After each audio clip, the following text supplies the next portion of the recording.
356, really it's 338 or 336. Okay, page 95. This is the Doomsday Device episode. 933. The Enterprise discovers another similar Federation starship which has been damaged. It seems to have been attacked. I think the name of that spaceship was the Constellation, which was commanded by Commodore Decker. Commodore is higher than the captain, Captain Kirk. 934. There is no response on com channels, so the away team is sent to investigate. 935. All the crew is gone, only the captain is there. He tells Enterprise captain what happened. A huge weapon or some kind of being attacked them. So spaceship was useless, so all people were beamed down to the nearest planet. Captain is the last man on the ship. 936. But that planet no longer exists. The Doomsday Device chewed up the planet for fuel. All the officers aboard the planet were killed. He couldn't help them. Well, the transporters were down, so he couldn't beam them up. 937. The Commodore was emotionally distressed, so he was sent to the Enterprise. The problem, he didn't report to examination at sick bay. There was no time, question mark. 938. Chief engineer, well, it could be like post-traumatic stress syndrome. I mean, he was in command and maybe over 400 people were just killed, and he might be responsible. Maybe an error in judgment. So there's guilt and etc. 938.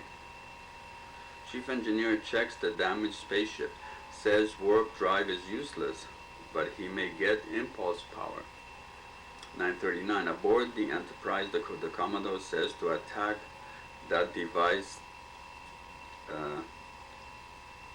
since you must stop it.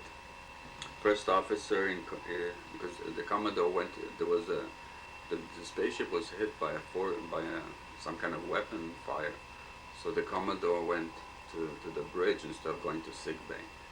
So on the bridge, Mr. Spock was in command, but he's Commodore, so he's high in rank. So he told him that device must be stopped before it goes to other star systems. First officer is in command, refuses to leave. So he is relieved of command and back to his original duties as first officer. The captain is still on the Constellation trying to fix it with an engineering detail. 940. Commodore attacks the Doomsday Device and is told to stop, but continues. Mr. Spock insists that he should stop attacking it because its hull is made of solid neutronium, so a single ship cannot fight it. So they should escape it and warn Starfleet before even this thing can jam the communication. But the Commodore disagrees with Spock, even though Spock is the best science officer in the fleet and he's very logical. 941. Doomsday Device, this is page 96. Doomsday Device fires its spaceship and shields are destroyed. First officer must break off the attack, else it is suicide, and that is the grounds for relieving him of command. Commodore says he is bluffing, so he says he never bluffs. Vulcans never bluff. So Commodore says veer off. The doctor wanted to relieve the Commodore before that for his actions, but Mr. Spock told him that according to regulations, he has to produce a medical report, and the doctor could not produce it. So the doctor could not do anything, and Mr. Spock could not do anything, even if the Commodore acted recklessly, and the Commodore told the doctor to get off the bridge, and Spock could not do anything. Okay, 942. Okay, so So Mr. Spock told him to veer off, but by the time the Commodore left, it was too late. 9:42, but it was too late. The Doomsday device is holding them in a tractor beam, and they can't break free. They are being dragged into the mouth of the Doomsday device. So because of the error of the Commodore, now the Enterprise is going to be destroyed. 943. Meanwhile, Chief Engineer gives Captain on damaged spaceship the viewing screen, so he sees what is happening. Unlike he sees what is happening with his original spaceship, the Enterprise. Thinks his first officer is crazy. Captain Kirk thinks Mr. Spock is crazy for what he's doing. But really, Mr. Spock is not in command now. 944. Captain tells Chief Engineer of the need to move, or at least give him impulse engines. He says he is charging the engines. Captain says push it to the edge. He tells engineer he wishes he had phaser power too. The engineer says he does. Engineer recharge one of them. So the captain says that is great news. 945. The captain moves his spaceship and attacks the Doomsday device, even though he's on the constellation, which is damaged, in hope that it will let go of the Enterprise. Well, this is like he's like sacrificing himself because the constellation is almost free to save the Enterprise, which is always over 400 officers. It works, but now the Doomsday device is coming after them in the constellation. So Captain Kirk and his away team are in trouble.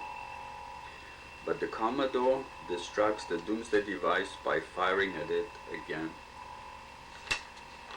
Okay, so this is, well, Mr. Spock told me there's no point attacking it because the hull of it is made of solid neutronium, so the phasers or torpedoes of the spaceship will not make any difference in attacking it.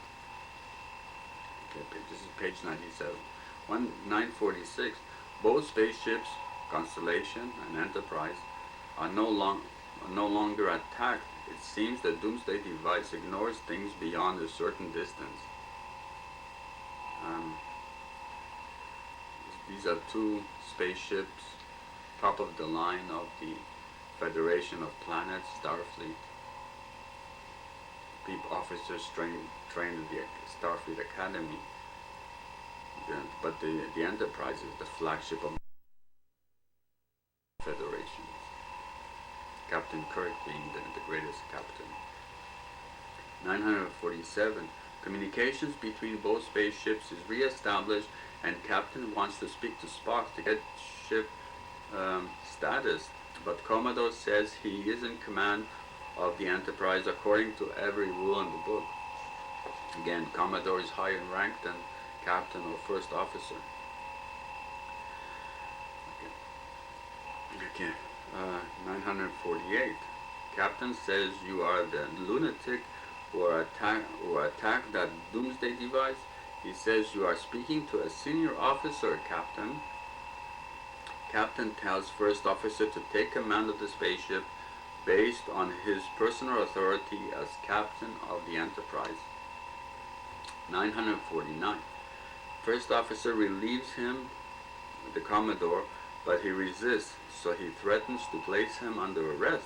He gives up command and is sent to sick bay for exam under guard. 950.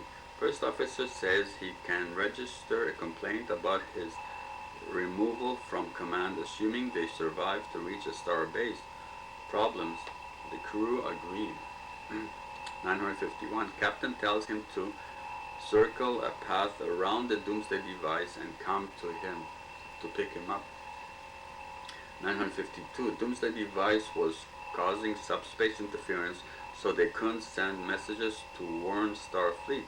Must survive to this interference to send message. The problem: how did they communicate? How did they communicate between ship to ship? I mean, in close range. If 953. It, it consumes energy from rubble of planet, but they are running out of energy on the spaceship. Problem can use energy from stellar objects. And that's critique of Roddenberry or the Enterprise. There's a lot of light. You can use light waves or gravitational waves. Or there's a lot of mass you can use as source of energy. There's a lot of even on this, for example, on the star, like our sun, there's thousands of nuclear bombs exploding per second. Surely you can use that energy for something. And they're surrounded by stars. Page 98. Still Doomsday Device. 954. Commodore attacks security guard escort and escapes from spaceship in a shuttlecraft. The problem should have kept shuttlecraft and pressure in shuttle bay and shuttle bay doors under encrypted lock code.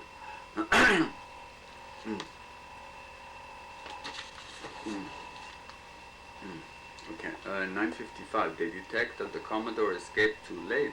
Problem: they didn't use a tractor beam, or maybe even they could have used a transporter to beam the shuttle or just the Commodore. 956. He says he's going to ram the shuttlecraft down the throat of the Doomsday Device. They say he'll be killed. He said he was ready for death since he lost his crew. 957. Commodore enters device and he dies in an explosion. 958. Maybe he didn't die for nothing. The helmsman sees that there is an energy drop in the device output. The first officer tries to take readings, but the hull prevents. Problem: why not measure it from in front, far away? Does it have protective shield till it opens it for fuel? Question mark. Now this is a good episode. This episode is Doomsday Device is a great one, and in a way, Captain Kirk is like a messiah here because the Doomsday Device is killing planets, could kill millions of people, and Captain Kirk risks his life for the last second to try and destroy this device. Okay, 959. Captain Kirk says that the Commodore had the right idea, only not enough power. He intends to ram the damaged spaceship, the Constellation, down the device's throat, since the overload of the impulse engines will result in a huge fusion explosion. Right, he actually asks Mr. Spock how many megatons the explosion will be by overloading the impulse engines. Captain Kirk knows, but Mr. Spock says yes, but he adds a few decimal points. 960. First officer says he'll be killed, and it may not be enough anyway to stop the Doomsday Device. This is on page 99. 961. He says he doesn't intend to die. Chief engineer will program a 30-second delay before explosion, and they can beam him off the spaceship Constellation just in time. Need perfect timing, and transporter was damaged and not 100% working, so it's a big gamble actually. There was really not much else they could do. If they didn't do that planet killer would have gone on from star system to star system, and it was heading towards the Earth, towards Earth's direction. 962. Engineer fixes bomb and gives back the space